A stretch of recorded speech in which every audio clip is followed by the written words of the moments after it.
ඔයාට හිතලා තියෙනවද කවදා හරි දවසක ඇයි සමහර මිනිස්සු හැම වෙලේම සාර්ථක වෙන්නේ? ඇයි සමහරුන්ට මුදල් හොයන්න ගොඩක් ලේසි වගේ වෙන්නේ? නැත්තම් මමත් ගොඩක් මහන්සි වෙනවා. ඇයි මගේ ජීවිතේ වෙනස් වෙන්නේ නැත්තේ? මේ ප්‍රශ්න වලට පිළිතුරු හොයන්න නැපෝලියන් හිල් අවුරුදු 20කටත් වැඩි කාලයක් ලොව ධනවත්ම සහ සාර්ථකම පුද්ගලයන් 100 ගණනක් අධ්‍යයනය කරනවා. ඒ අධ්‍යයනය කලින් ප්‍රතිඵලයක් විදිහට ඔහුගේ ඒ අධ්‍යයනයන් වලින් ලියවුණු පොතක් තමයි මෙන්න මේ පොත. Think and Grow Rich. මේ පොත ලෝකයේ මිලියන 100කට ආසන්න පිටපත් අලෙවි self development හා wealth creation ක්ෂේත්‍රවල වඩාත් බලපෑම් කරපු පොත. පොත් අතරින් එකක් කියනවා. අද මේ වීඩියෝවෙන් අපි මේ පොතේ තියෙන පොතේ තියෙන අන්තර්ගතය සාරාංශයක් විදිහට ඉදිරිපත් කරන්න සූදානම්. මේ පොතේ දීලා තියෙන මූලධර්ම 13ක් තියෙනවා. මේ මූලධර්ම 13 ඉතාම සාරාංශගතව සිංහලෙන් ඉදිරිපත් කරන්න බලන්න. ඉතින් මේ වීඩියෝව අවසාන වෙනකන් බලලා ඉන්න. මොකද අවසාන පාඩම තමයි මේ වීඩියෝ ගොඩක්ම වැදගත්ම බලවත්ම අදහස මේ පොතේ තියෙනවා. ඉතින් ඔයා මේ ඉන්නේ එකතු වෙලා ඉන්නේ ආල්කි කන්සල්ටන්ට්ස් වීඩියෝ channel එකකට සමග. ඔයා මේ channel එකට අලුත් නම් මම former banker කෙනෙක්, ඒ වගේම qualified financial professional කෙනෙක්, අවුරුදු 16ක විතර පළපුරුදු තියෙන. ඉතින් ඔයා channel එකට අලුත් නම් මේ දැන්ම පහළින් තියෙන subscribe button එක press කරලා channel එක subscribe කරන්න. ඒ වගේම මගේ social media follow කරලා channel එකට එකතු වෙන්න. මේ channel එකෙන් මම බලාපොරොත්තු වෙන්නේ financial contents, ඒ වගේම financial analysis, ඒ වගේම financial සහ self development පිළිබඳ ලියවුණු පොත් review කරන්න. ඒ වගේම financial management පිළිබඳ සඳහන් වන contents ඉදිරිපත් කරන්න. එහෙනම් අපි යමු වීඩියෝ එකට. මේ පොතේ මූලධර්ම 13ක් ගැන සඳහන් වෙනවා. පළවෙනි මූලධර්ම තමයි පළවෙනි එකම මේ පොතේ සඳහන් වෙන මූලධර්ම තමයි පළවෙනි එක ආශාව. එහෙම නැත්නම් desire කියලා කියනවා. desire කියලා කියන්නේ සෑම සාර්ථකත්වයකම ආරම්භය වෙන්නේ ආශාව. නැත්නම් desire. මට සල්ලි ඕනේ කියලා කිව්වට ඒක ප්‍රමාණවත් වෙන්නේ නැහැ. ඒකට දැඩි ආශාවක් තියෙන්න ඕනේ. ඔබට හරියටම කොච්චර මුදලක් අවශ්‍යද කියන එක වාට යම් දැනුමක් තියෙන්න අවශ්‍යයි. හරි නිශ්චිත දැනුමක් තියෙන්න අවශ්‍යයි ඔබට කොච්චර මුදලක් අවශ්‍යද කියන එක. ඒතර ඒක කවද වෙනකම් ලබා ගන්නවා. එහෙනම් ඔයා කොලයා කරන් ලියාගන්න. ඔබට කොච්චර මුදලක් හරියටම අවශ්‍යද? ඒක කවද වෙනකම් ඔබ ලබා ගන්නවද? ඒ වෙනුවෙන් ඔබ කරන්නේ මොනවද? ඒ කියන්නේ ඔබ මේ මුදල ලබා ගන්න ඔබ කරන්නේ මොනවද? මේ කියන දේ ලියා ගන්න කොලයක් කරගන්න. ඒක ඔබේ ඉලක්කය. ඒකට ඒ ඉලක්කය උදේ රෑ දිනපතා කියවන්න. ඒක ඔබේ මනසට සත්‍යයක් වෙන බව විශ්වාසයෙන් ඒක උදේ හවස කියවන්න. ඒක තමයි පළවෙනි මූලධර්ම විදිහට සඳහන් කරන්න පොතේ desire කියන්නේ. දැඩි ආශාව. ඒතර දෙවෙනි මූලධර්ම තමයි විශ්වාසයෙන් තොම්බදලා දෙන එක faith කියනවා. ඒ කියන්නේ විශ්වාසය කියන්නේ සාර්ථකත්වයේ තියෙන ඉන්ධනය. අනිත් අය ඔබ විශ්වාස කරේ නැති වුණත් ඔබ විශ්වාස කරන එක තමයි පළවෙනිම දේ. අනිත් කවුරුත් ඔබ විශ්වාස කරන්නේ නැති වෙන්න පුළුවන්. නමුත් ඔබ විශ්වාස කරන එක ඉතාමත් වැදගත්. දිනපතා කරන positive affirmation එකකින් ඔබේ subconscious mind එක අවදි වෙනවා. ඒක වෙනස් වෙනවා. එතකොට ඔබ විශ්වාස කරලා ඔබ හිතා ගන්න ඕන ඔබ දැනවත් වෙනවා. ඔබ නැවත කියන දේ ඔබේ මනසේ විශ්වාස කරනවා. ඒ නිසා පළවෙනි මූලධර්මයේ සඳහන් වන විදිහට ඔබ ඊටේ නැවත කියවද්දී ඔබ ඒක මනස ඔබේ විශ්වාස කරන්න පටන් ගන්නවා. තුන්වෙනි මූලධර්ම විදිහට සඳහන් වෙන්නේ auto suggestion. ඒ කියන්නේ දවස පුරා ඔබටම කියද්දී ඔබ ඒක අනාගතයේ තීරණය කරනවා. ඒ කියන්නේ නෙගටිව් දේවල් කියවොත් ඒ කියන්නේ මට බෑ, මට මේක වෙන්නේ නැහැ, මට සල්ලි නැහැ. ඒ වගේ වචන වෙනකොට පොසිටිව් දේවල් කියන්න පටන් ගත්තොත් මම සාර්ථක වෙනවා, මම මගේ වටිනාකමක් නිර්මාණය කරනවා, මගේ ඉලක්කය කරා යනවා. මේ වගේ වචන භාවිත කරොත් ඒ දේවල් ඔබේ මනසට කාවැදිලා ඒ දේවල් ඉබේටම වෙනවා. ඒක තමයි ඔටෝ සොලියුෂන් කියලා කියන්නේ. දැන් හතරවෙනි මූලධර්මය තමයි ස්පෙෂලායිස් නොලෙජ්. මේ පොතේ Think and Grow Rich එකේ හතරවෙනි මූලධර්මයට සඳහන් වෙන්නේ ස්පෙෂලායිස් නොලෙජ්. ඒ කියන්නේ ඔබේ පාසලේ ඔබට හැමදේම උගන්වන්නේ නැහැ. පාසලේ උගන්වන දේ වලින් ඔබට ධනවත් වෙන්න බෑ. ඒක නිසා ඔබ ලෝකයට අවශ්‍ය වෙන ස්කිල් එකක් නිර්මාණය කරගන්න ඕනේ. ස්කිල් එකක් ඉගෙන ගන්න ඕනේ. කියන්නේ ස්කිල් එකක් තිබ්බොත් විතරයි ඔබට මුදල් ලබන්න පුළුවන් වෙන්නේ. අද ඔබට ගොඩක් දේවල් වලින් ස්කිල්ස් ඉගෙන ගන්න පුළුවන්. YouTube, Coursera, Udemy, Google වගේ platforms වලින් නොමිලේ එහෙම නැත්නම් ඉතාමත් අඩු ගානකට ස්කිල්ස් ඩෙවලොප් කරගන්න පුළුවන්. මේ වගේ ස්කිල් එකක් ඉගෙන ගන්න ඒ දේ වලින් ඉන්වෙස්ට් කරන්න. එතකොට ඒකෙන් ඔබට ස්පෙෂලායිස් නොලෙජ් එකක් ඉගෙන ගන්න පුළුවන්. ඒක තමයි හතරවෙනි මූලධර්මය. පස්වෙනි මූලධර්මය තමයි ඉමැජිනේෂන්. ඒ කියන්නේ ඕනම ලෝකයේ ඕනම ව්‍යාපාරයක් අපි ගත්තොත් Apple, Tesla, Amazon වගේ ඕනම ව්‍යාපාරයක් මුලින්ම ඇති වුණේ කෙනෙක්ගේ හිතේ. එන සිතුවිල්ල තමයි ප්‍රබල. එහෙමනම් හැම දෙයක්ම ආරම්භ වුණේ කාගේ හරි අයිඩියා එකකින්. ඒක නිසා ඔබේ අදහස ලියන්න පොළේක ඒක හිනාවට ලකුණක් ඒක අතාරින්න එපා. ඒ අදහස හිතේ ඇති වුණ අදහස ක්‍රියාත්මක කරන්න බලන්න. ඒක තමයි වැදගත් වෙන්නේ. ඒක තමයි ඉමැජිනේෂන් කියලා කියන්නේ. ඊළඟට 6 වෙනි දේ තමයි ඕගනයිස් ප්ලෑන්. ඒත් එක්කම බලද්දී ඩ්‍රීම් එකක් තියෙන එක හොඳයි. අදහස හිතේ තියෙන්න ඕනේ. ඊළඟ ස්ටෙප් එක තමයි ඒකෙන් පස්සේ ඒක ක්‍රියාත්මක කරන්න අවශ්‍ය ප්ලෑන් එකක් තියෙන්න ඕනේ. නැත්තම් ඒක හීනයක් විතරක් වෙන්නේ. එහෙනම් විශාල ඉලක්ක කුඩා පියවරල් වලට කඩන්න ඕනේ.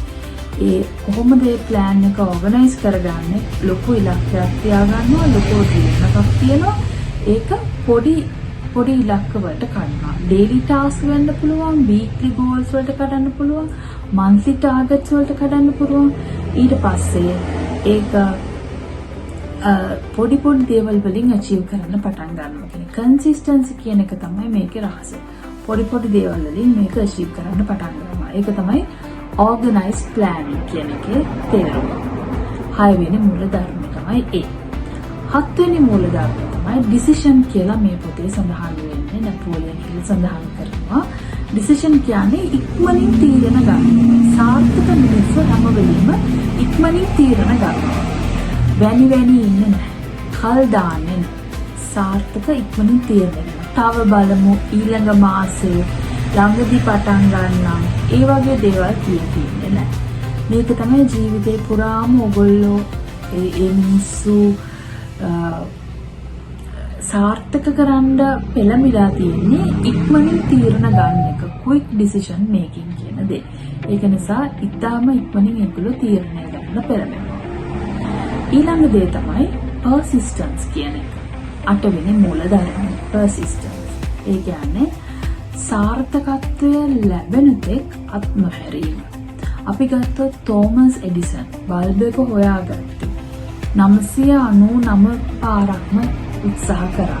1000 වෙනි සැරේදී තමයි ඒ උත්සාහය සාර්ථක වුනේ. ඒ විදිහට සාර්ථකත්වය ලැබෙනකම්ම ඒක උත්සාහය අත් නොහරින්න ඕනේ. අද බොහෝ දෙනා උත්සාහය නවත්තනවා.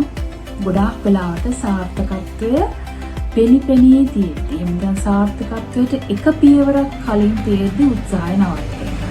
ඒකද ඒකෙන්දි සාර්ථකත්වය ලබා ගන්න බෑ. එහෙනම් සාර්ථකත්වයට යන පියවරේදී 8 වෙනි මූලධර්මයේ විදිහට නැපෝලියන් හිල් මේ කෘතිය සඳහන් කරනවා persistence කියන එක important. ඊළඟ මූලධර්මය තමයි 9 වෙනි මූලධර්මය විදිහට සඳහන් කරන්නේ mastermind. ඒ කියන්නේ ඔබ වටේ ඉන්න මිනිස්සු ඔබේ අනාගතය තීරණය කරනවා. ඔබ වටේ ඉන්න මිනිස්සු පොසිටිව් නම් ඔබට පොසිටිව් දේවල් ඔබේ ජීවිතයට එකතු කරනවා. ඔබට ඉන්න මිනිස්සු ඔබේ හොඳ මෙන්ටෝස්ලා නම් හොඳ වටේ ඉන්නේ. ඔබ හොඳ මෙන්ටෝස්ලා ටිකක් හොයාගන්න ඕනේ. ඒ වගේම හොඳ නෙට්වර්ක් එකක් හොයාගන්න ඕනේ. ඔබ හොඳ නෙට්වර්ක් එකක් තියාගන්න ඕනේ. හොඳ මෙන්ටෝස්ලා තියාගන්න ඕනේ. ඒකට ඒ විදිහට එක මනුස්සයෙක්ට හැම දෙයක්ම තනියම කරන්න බෑ. හොඳ නෙට්වර්ක් එකක් ඉද්දි හොඳ මෙන්ටෝස්ලා ටිකක් ඉද්දි ඔබේ අනාගතයේ ඔබේ දේවල් කරගන්න ඔබේ ගෝල්ස් වලට යන්න ගොඩක් පහසු වෙනවා. ඒක තමයි මාස්ටර් මයින්ඩ් කියන ප්‍රින්සිපල් එකෙන් සඳහන් වෙන්නේ. 10 වෙනි ප්‍රින්සිපල් එක විදිහට සඳහන් කරන්නේ the mystery of sex transmutation. ඒ කියන්නේ නැපෝලියන් හිල් කියනවා මිනිසුන්ගේ බලවත්ම ශක්තිය තමයි ක්‍රියේටිව් එනර්ජි එක කියන එක. ඒ කියන්නේ ඒ ශක්තිය නිර්මාණශීලී වැඩකට, බිස්නස් එකකට, ආර්ට් එකකට, ඉනෝවේෂන් එකකට යොමු කළොත් අසාමාන්‍ය ප්‍රතිඵල ලැබෙනවා. ක්‍රියේටිව් එනර්ජි එක මිනිස්සු අතර හැංගිලා තියෙනවා. නමුත් ඒක එළියට එන්නේ නැහැ. ඒ ක්‍රියේටිව් එනර්ජි එක හොඳ වැඩකට යොමු කළොත් ඒකෙන් ලොකු ප්‍රතිඵල දේවල් ලබා ගන්න පුළුවන්. නොසිතූ දේවල් ලබා ගන්න පුළුවන්. ඒ අද ගොඩක් දේවල් ලෝකේ ක්‍රියේටිව් දේවල් ඇතිවලා තියෙන්නේ ක්‍රියේටිව් එනර්ජි එක හරියට පාවිච්චි කරලා. නමුත් ඒක ගොඩක් දෙනෙක් හරියට පාවිච්චි කරන්නේ නැහැ. ඒ දේ හරියට පාවිච්චි කරොත් නොසිතූ ප්‍රතිඵල, අසාමාන්‍ය ප්‍රතිඵල ලබා ගන්න පුළුවන්. ඒක තමයි 10 වෙනි ප්‍රින්සිපල් එක. 11 වෙනි ප්‍රින්සිපල් එක කියන්නේ the subconscious mind. අදගත් ප්‍රින්සිපල් එක. ඒ කියන්නේ ඔබේ subconscious mind එක හැම වෙලේම වැඩ කරනවා. අපි දන්නවා අපේ හිතේ උණුසිත සහ යටිසිත කියලා කොටස් දෙකක් තියෙනවා. මේකෙන් මේ යටිසිත කියන එක තමයි subconscious mind එක කියලා කියන්නේ. ඒක හැම වෙලේම වැඩ කරනවා. අපි නිදාගෙන හිටියත් අපි මොනවා කරත් subconscious mind එක කියන එක වැඩ කරනවා. ඒත් ඔබ හිතන දේ, ඔබ විශ්වාස කරන දේ, ඔබේ හැඟීම් මේ හැම දෙයක්ම ඒකට බලපානවා. ඒ නිසා ඔබේ මනස හොඳ අදහස් වලින් පුරවනවා. ඉතින් මේක තමයි ඔබේ subconscious mind එකේ වැදගත්කම. ඔබේ මනස හොඳ අදහස් වලින් පුරවනවා නම් ඔබේ හැඟීම් ඔබ විශ්වාස කරන හොඳ දේවල් විශ්වාස කරනවා නම් ඒ හැම දෙයක්ම මේ subconscious mind එකට වැදගත් වෙනවා. ඒ නිසා හැම වෙලේම positive දේවල් හිතන්න ඕනේ. හොඳ දේවල් වලින් පුරවගත්තොත් ඒ subconscious mind එකේ හොඳ දේවල් සිද්ධ වෙනවා. ඊළඟ දේ තමයි 12 වෙනි ප්‍රින්සිපල් එක තමයි the brain. ඒ කියන්නේ ඔබේ මොළය. ඔබේ මොළය කියන එක ට්‍රාන්ස්මිටර් එක.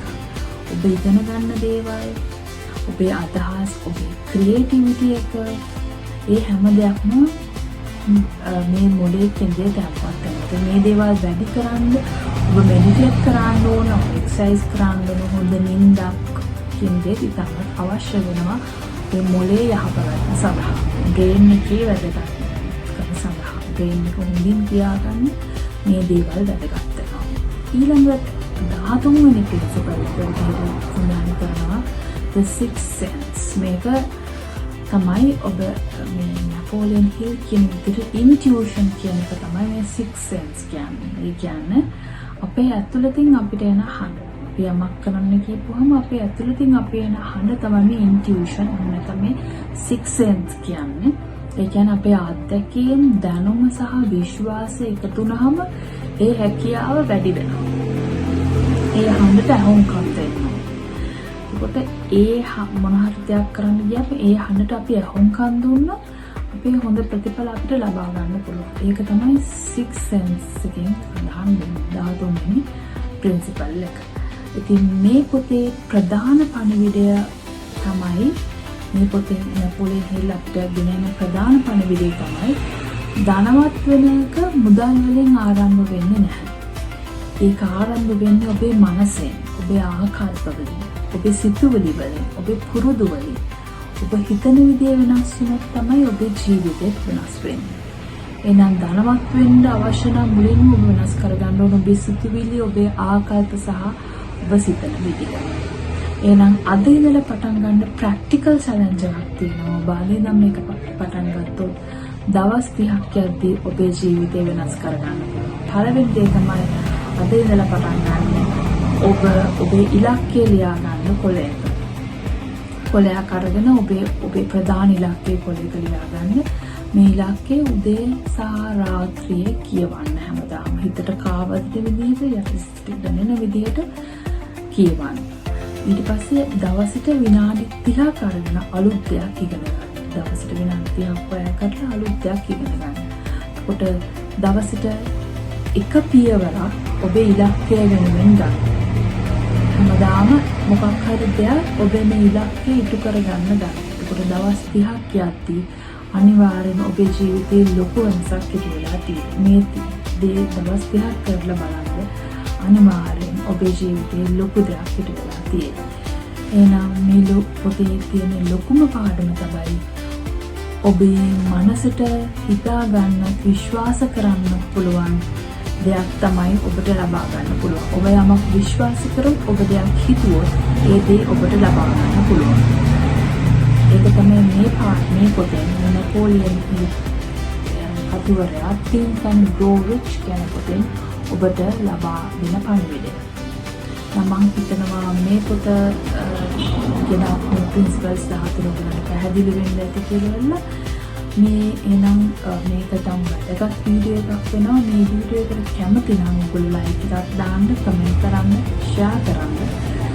ඒ වගේම මේ වගේ වීඩියෝස් බලන්න කැමති නම් මගේ channel එක subscribe කරන්න, මගේ social media follow කරන්න. ඉදිරියටත් මේ විදිහට money management, self development, ඒ වගේම personal finance වගේ වීඩියෝස් බලන්න කැමති නම් මේ channel එක subscribe කරන්න. ඒ විදිහේ content ඉදිරියටත් මම දෙන්න බලාපොරොත්තු වෙනවා. මේ channel එකට ඉදිරියට රැඳිලා ඉන්න. ඊළඟ වීඩියෝ එකකින් නැවත හමු වෙනවා.